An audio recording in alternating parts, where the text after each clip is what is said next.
Gagawa tayo ng no-bake cupcake flower bouquet. Ang gagawin nating cupcakes ay red velvet. Ito ang ating mga sangkap. Meron tayong all-purpose flour, white sugar, cocoa powder, baking soda, canola oil, salt, white vinegar, red food color, vanilla extract, large eggs, powdered milk, and water. Para naman sa buttercream frosting natin, meron tayong butter or margarine, malambot pero dapat malamig pa rin. Shortening, condensed milk chilled overnight, vanilla extract, at meron tayong iba't ibang kulay ng food color. Bahala na kayo kung ano yung gusto yung kulay para sa mga bulaklak. Huwag lang kalimutan ang green color para sa dahon natin. At kailangan natin ng cake board. Meron tayong rectangle, ang size ay 12 by 16. At meron tayong ribbon. Bago natin gawin ang ating cupcake batter, magpapakulo muna tayo ng tubig para sa ating pag-steam mamaya. So ngayon, isift natin ang all-purpose flour, cocoa powder, baking powder, sugar, powdered milk, and salt.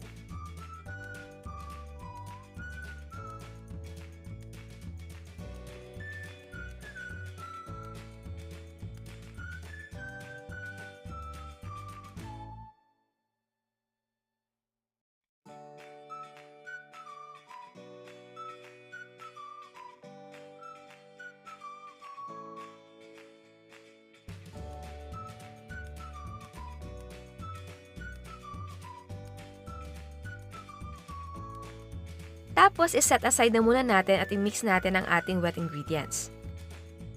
In a separate bowl, combine canola oil, water, eggs, vanilla extract, white vinegar, and red food color.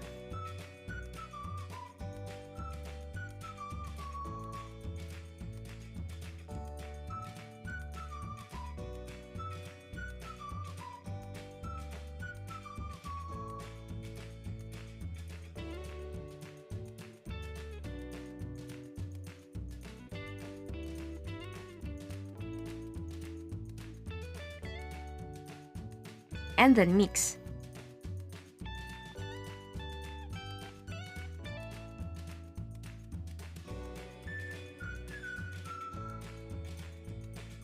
Tapos, i-combine na natin ang wet and dry ingredients. Para hindi kayo mahirapan, pwedeng half ng ating dry ingredients ang i-mix na muna ninyo. Mix lang natin siya until just combined.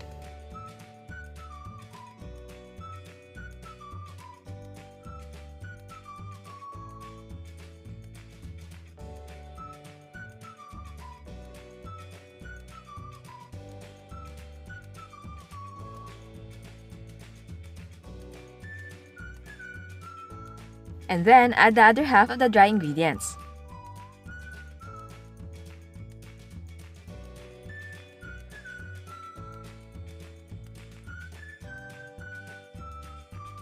And mix well, but do not overmix.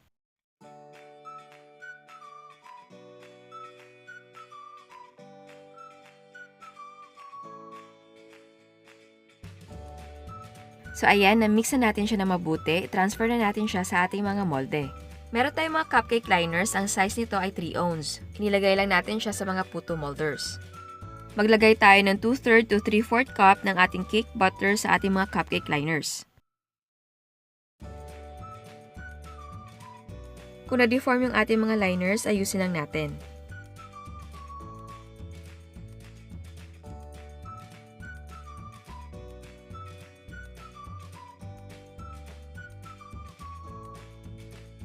Tapos, i-steam na natin siya for 20 to 25 minutes over low heat. At huwag kalimutan na i-wrap yung ating lid ng clean cloth para hindi matuluan ng tubig yung ating mga cupcakes. After 20 or 25 minutes, do the toothpick check, and if it comes out clean, the cupcakes are cooked. Kung meron mga few moist crumbs na nakakapit sa stick, okay lang yan basta hindi cake butter. Pero kung basa talaga, cook for another 5 minutes. Tapos hanguin natin, unmold and cool completely. Para naman sa buttercream frosting natin, i-combine natin ang butter and shortening.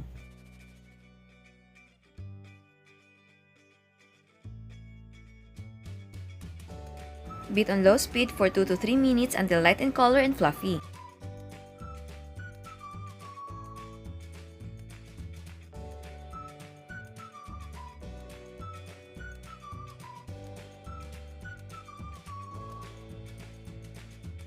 Tapos add natin ang vanilla extract and gradually add the condensed milk. And beat for another 3 to 5 minutes.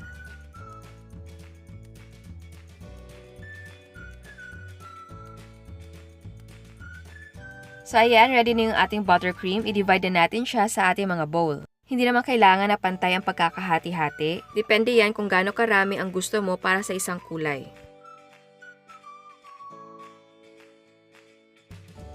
Ngayon naman, mag-add tayo ng food color. So depende din kung gusto niyo light or dark yung kulay. Basta wag masyadong marami kasi nakaka-apekto sa lasa.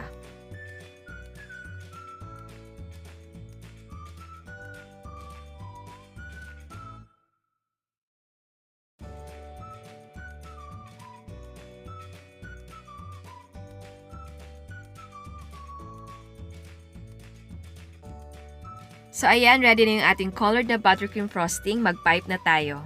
Pero gagawa na muna tayo ng piping tip na pangdahon. Ang gamit ko lang dito ay sandwich bag. Pwede ka gumamit ng plastic na pwede nating ipang-pipe. So magugupit lang tayo sa dulo ng maliit na triangle.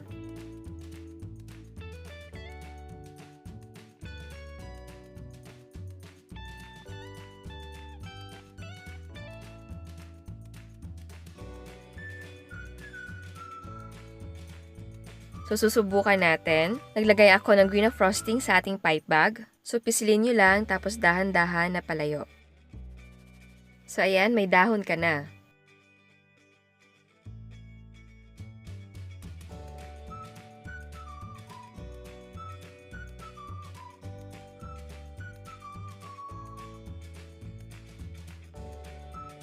Ang unang bulaklak na gagawin natin ay sunflower. Ang gagamitin nating pipe tip ay yung pangdahon. So same lang din, squeeze natin siya pero mas mabilis yung pagdrag mo palayo.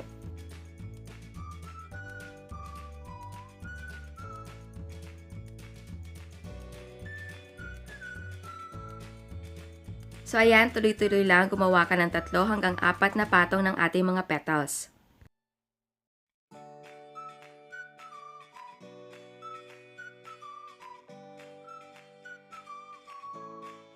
At para naman sa gitna, gumamit ako ng chocolate chips. Pwede din brown color na frosting or brown color na sprinkles. Actually, meron akong brown na sprinkles pero hindi ko makita. Sa kakatago, hindi ko tuloy siya makita. Ang sunod kong gagawin ay simpleng flat swirl, gamit ang open star na tip. Mas maganda kung malaki ang piping tip ninyo, kasi mas makakagawa ka ng magandang rosette.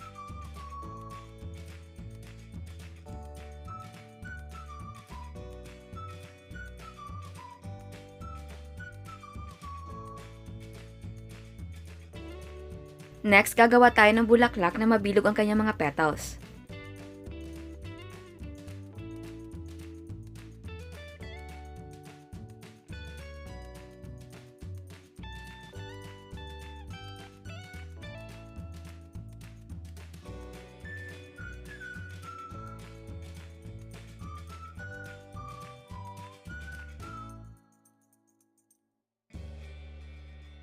Ipagpatuloy lang pagpipe at gumawa ng 3 patong. Tapos maglagay ka na ng frosting sa gitna. Eto naman, gagamit tayo ng maliit na star piping tip.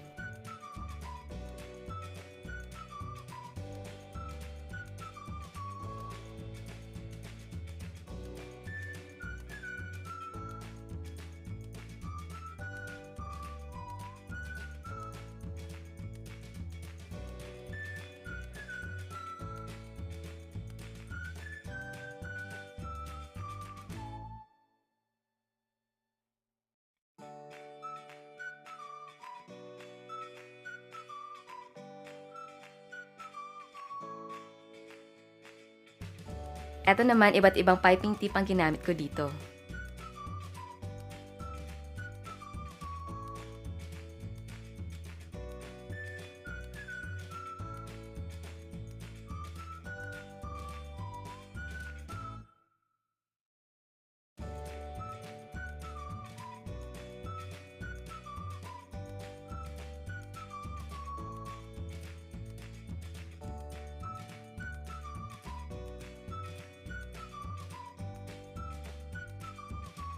Eto din, simpleng flat swirl pero ibang kulay.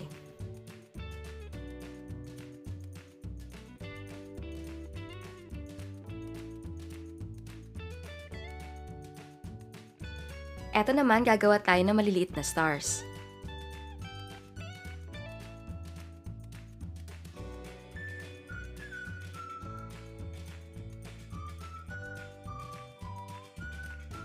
At maglagay na tayo ng dahon.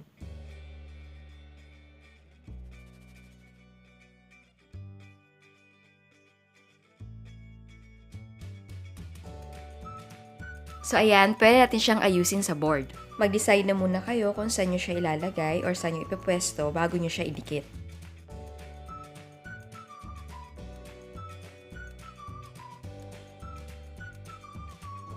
Tapos mag-pipe tayo ng stems. Ang gamit kong piping tip ay maliit na round.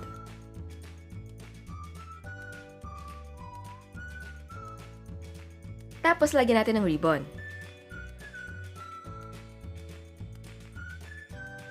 So ayan, eto na yung ating cupcake flower bouquet. So ayan, titikman natin. Galing siya sa chiller.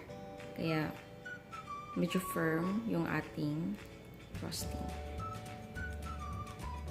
Ayan. Ayan siya.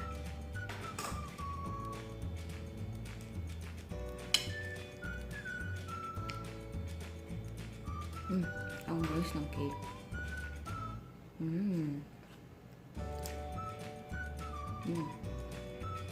May problema lang ako sa frosting niya kasi napadami yung food color natin kaya meron siyang aftertaste.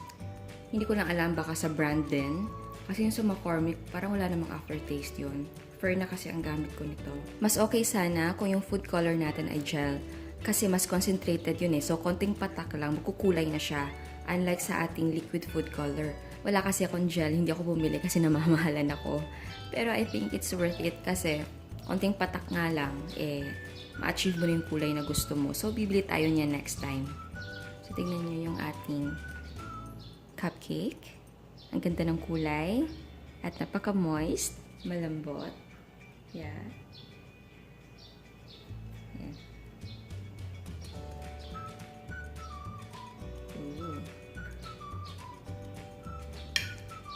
Oops. Ay.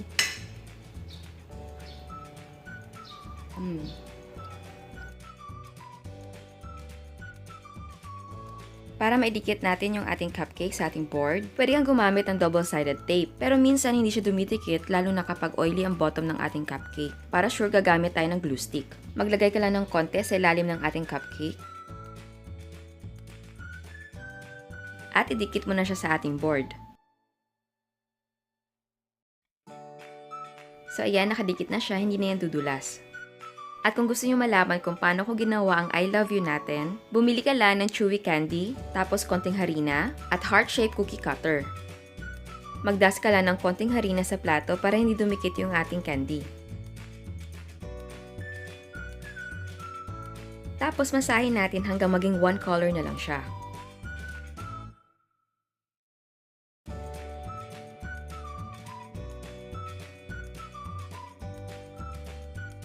So ayan, one color na siya. So i-flat na natin siya.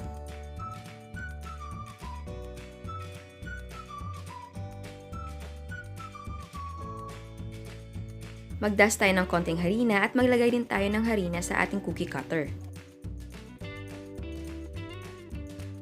Tapos i-cut na natin yung ating candy.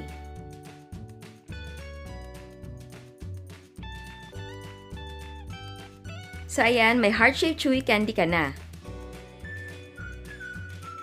Sunod naman, gawin natin yung ating letter I. Since wala akong cookie cutter na letters, gagawa natin ng paraan. Gumamit lang ako ng spatula at toothpick.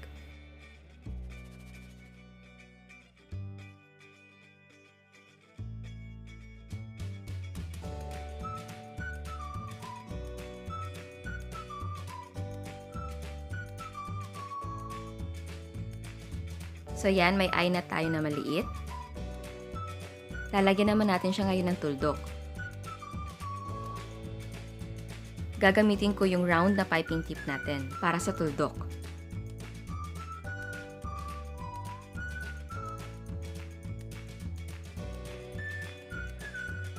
Ngayon naman, gagawa tayo ng letter U. Gagamit tayo ng spatula para sa pattern.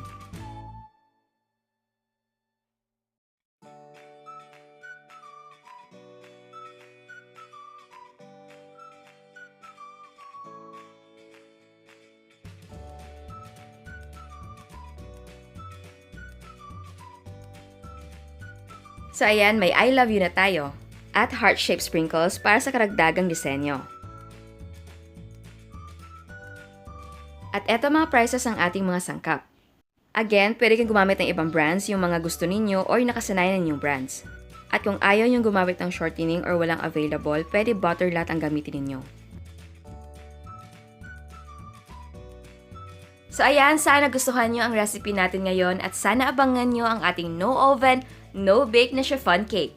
Pwede siyang gawing cake base para sa yama cake, mango, Oreo, truffle cake, and more.